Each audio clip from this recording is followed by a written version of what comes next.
Welcome to Lock 50 Demo.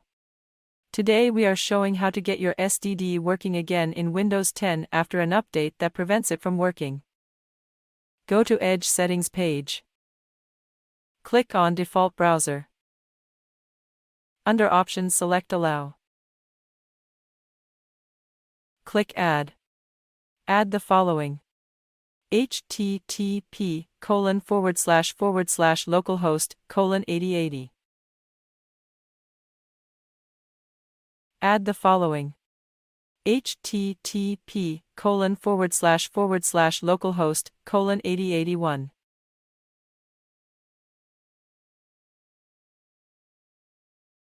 But note this only valid for 30 days and need to repeat it when expires on date shown.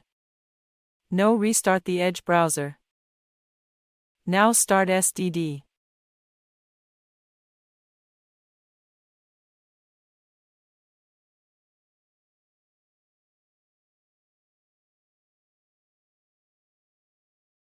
Close the message at the top. When you see the Ethenu, know yours in IE mode. Thanks for watching.